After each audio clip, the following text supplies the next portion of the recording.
Hello everyone, hope all of you are good. I am Dr. Anam Ishtiaq and you are watching my YouTube channel. आज का जो मेरा topic है वो है management of insulin dependent diabetes mellitus. जो मेरी पहली वीडियो थी उस पर हमने इंसुलिन डिपेंडेंट डायबिटीज़ मेलाइटस, जो कि डायबिटीज़ मेलाइटस की टाइप 1 है, बच्चों में होती है, ये पढ़ा था। उसकी किस तरह होती है, उसकी हमने फिर डायग्नोसिस तक गए थे और आज हम जो है ना इसकी मैनेजमेंट और कॉम्प्लिकेशंस देखेंगे। तो हमारा जो मैनेजमेंट में आता है, सबसे पहले हमारा जो गोल होता है मैनेजमेंट में वो है एडिक्वेट न्यूट्रिशन। ठीक है, जिन बच्चों में ये डायबिटीज़ होती है, इंसुलिन डिपेंडेंट डायबिटीज़ मेलाइटस, उसमें सबसे पहले तो आपने उसकी जो खुराक है उसका ध्यान रखना है ताकि बच्चों में जो है ना उनकी जो ग्रोथ है नशो में वो ना रुके। ठीक है, कोई और मसला ना हो, ठीक है, उसकी कमी ना हो किसी चीज़ की। तो इसमें जो उसकी न्यूट्रिशन है उसमें जो है 50% कार्बोहाइड्रेट होगा, 20% जो है प्रोटीन डाइट है और 30% जो है वो फैट होगा। ठीक है, उसकी इस तरह से आपने जो है ना उसकी न्यूट्रिशन को जो है ना इस तरह रखनी है। उसके बाद आएगा अगली चीज़ जो आप करेंगे वो है इंसुलिन रिप्लेसमेंट। आपने बच्चे को जो है ना इंसुलिन देनी है। इंसुलिन के जो छोटे छोटे इंजेक्शन होते हैं, ठीक है, ये हमेशा खाना खाने से पहले लगाते हैं। ठीक है, अभी इसमें दो चीज़ें होती हैं इंसुलिन रिप्लेसमेंट और इंसुलिन का इंजेक्शन है। एक रेगुलर इंसुलिन होती है और एक NPH होती है। जो रेगुलर होती है वो शॉर्ट एक्टिंग होती है, ठीक है, थोड़ी देर के लिए जो है वो करती है असर। NPH जो होती है वो इंटरमीडिएट होती है, उससे थोड़ी ज़्यादा होती है। ठीक है, ये आपने बिफोर मील देना होता है। ठीक है, आगे हमारा जो गोल है वो इस तरह है कि आपने इंसुलिन की एडजस्टमेंट जो डोज किस तरह करनी होती है कि अगर हम जब शुगर का टेस्ट करें ना, फास्टिंग ब्लड शुगर होता है कि आप जो अपना शुगर का टेस्ट जिसे हम कहते हैं वो करते हो। ठीक है, तो आपकी जो आपने अगर कुछ नहीं खाया पिया, ये रैंडम, ठीक है, जो ऐसी हम अगर तो ये है कि आपने कुछ नहीं खाया पिया, ठीक है, जो हम कहते हैं अभी कुछ नहीं खाना इस तरह, तो उस वक्त जब हम कराएंगे, ठीक है, शुगर फास्टिंग ब्लड शुगर जिसको हम कहते हैं, वो आपकी जो वैल्यू आनी चाहिए वो 80 से 120 mg/dl के दरमियान में होनी चाहिए। ठीक है, हम ये गोल है कि इतनी होनी चाहिए। और अगर आप post prandial blood sugar glucose कराओ तो इसका मतलब खाना खाने के फ़ौरन बाद जो हम करते हैं खाना खाने के बाद, ठीक है, वो 200 mg/dl 200 से कम होनी चाहिए। ठीक है, ये हमारा गोल है कि इतनी होनी चाहिए। ठीक है, इस तरह आपने जो है ना ग्लूकोज कंट्रोल करनी है। आगे हमने तीसरी चीज़ पहले हमारी होगी कि मैनेजमेंट हम सबसे पहले क्या क्या करेंगे कि उसकी जो न्यूट्रिशन है, डाइट, ठीक है, वो ध्यान में रखनी है। दूसरी चीज़ है कि आपने इंसुलिन उसको देनी है। तीसरी चीज़ है एक्सरसाइज। ठीक है, regular aerobic exercise at least 25 minutes. ठीक है, 25 मिनट जो है ना बच्चे को कहना है आपने एक्सरसाइज करे। ठीक है, एक्सरसाइज मतलब खेले कूदे, ठीक है, जो भी है। आगे चलते हैं। अच्छा, अब आगे है कि अब आपने ब्लड ग्लूकोज जो है ना वो चेक करते रहना है। ठीक है, कब कब आपने चेक करना है ब्लड ग्लूकोज का लेवल?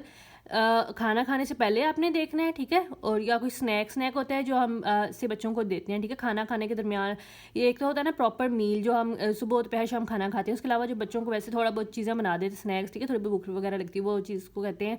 उससे पहले आपने इसको कोई स्नैक या मील देने से पहले ना आपने उसकी शुगर लेवल ज़रूर चेक करना है। ठीक है, बच्चे में तो और उसके अलावा अगर आप NPH दे रहे हैं बच्चे को इवनिंग में, ठीक है, इवनिंग इंटरमीडिएट, तो आपने रात के 3 बजे जो है ना उसका ग्लूकोज लेवल शुगर का जो है ना टेस्ट करना है। ठीक है, खुद देखनी है। ठीक है, अब क्या है कि 2 to 4 recorded readings a day usually provide in information to assess and achieve control. अगर आपने डेली बेसिस पे 2 से 4 आप रीडिंग्स ले रहे हो तो इसका मतलब हमें अच्छा आइडिया हो जाता है कि उसके बच्चे में कंट्रोल कितना है ना, शुगर का कंट्रोल है या नहीं। ठीक है, आगे है कि doses of regular insulin can be change using a sliding scale when specific blood glucose level is outside the target range.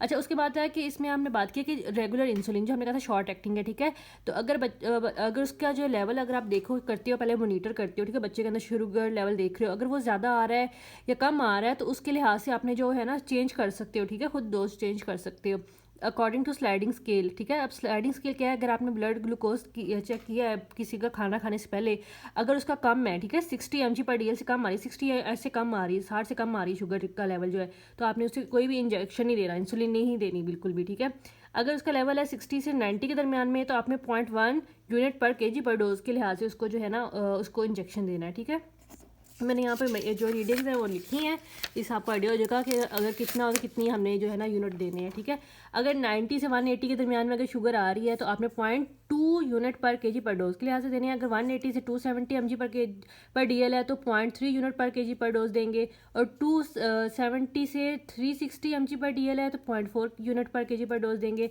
और अगर 360 या 360 से ज़्यादा है तो फिर आपने 0.5 यूनिट पर kg पर डोज के लिहाज से देना है। ठीक है, अगली चीज़ आ जाती है यूरिनरी कीटोन्स। आपने यूरिन में कीटोन्स, मैंने पहले वीडियो में बताया था कीटोन बॉडीज़ कैसे बनती हैं। ठीक है, तो अगर आपने वो यूरिन में भी आती हैं तो वो अगर यूरिन में हमें कैसे कब चेक करनी है? ठीक है, अगर आपका जो ब्लड ग्लूकोज लेवल है आप कराते हो वो 250 mg/dl से ज़्यादा आ रहा है, ठीक है, या बच्चे में बुखार है या उसको नोज़िया वॉमिटिंग आ है, मतलब कि उसको उल्टियाँ वगैरह आ रही हैं, या बच्चा अच्छा फील नहीं कर रहा, ठीक है, नॉट फीलिंग वेल, बीमार है, तो आपने उसका जो है ना यूरिन का टेस्ट करवाना है कीटोन्स देखने के लिए, ठीक है।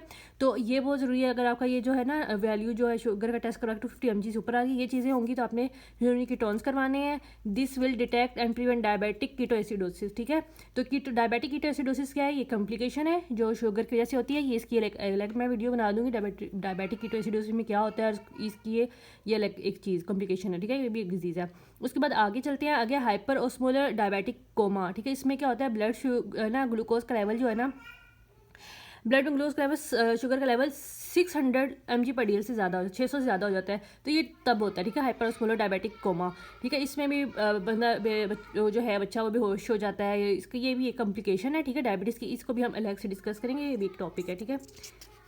फिर इतना ही है, आगे चलते हैं। आगे है कि इसकी कॉम्प्लिकेशन में है कि अगर ये वेसल्स पे क्या करेगा, माइक्रोवेस्कुलर कॉम्प्लिकेशन क्या है और मैक्रोवेस्कुलर क्या है। माइक्रोवेस्कुलर होती है जो स्मॉल वेसल्स पे जब ये एक्ट करता है ना, स्मॉल वेसल्स में हमें कहता है फ्री फैटी एसिड्स हो जाते हैं, ठीक है, हाइपरग्लाइसीमिया होता है, इंसुलिन रेजिस्टेंस, ये सारी जो चीज़ें मिलती है ना, तो वेसल्स के अंदर ना एथीरोस्क्लेरोसिस बनाते हैं। एथीरोस्क्लेरोसिस मैंने बताया था प्लेग होता है, उसके बाद ये इंजर होता है तो प्लेटलेट रिलीज होते हैं, उसके बाद क्लॉट बनता है, तो फिर ये क्या होता है कि रेटिनोपैथी है कि आइज़ की बीमारी है, उसमें जाएगा।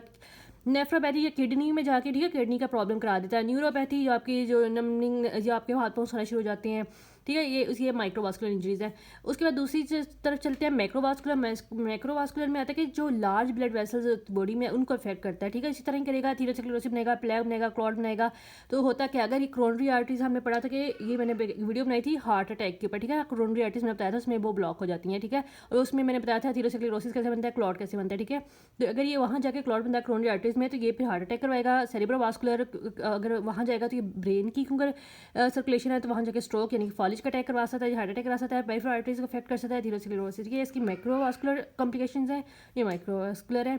आगे जो है हम इसकी फर्दर कॉम्प्लिकेशन पे डिटेल में अलग से वीडियो मैं बना के बताऊंगी, ठीक है। चलें, ठीक है, आज के लिए इतना काफ़ी है, थैंक यू। और मेरा जो चैनल है वो सब्सक्राइब ज़रूर करें। Okay, bye.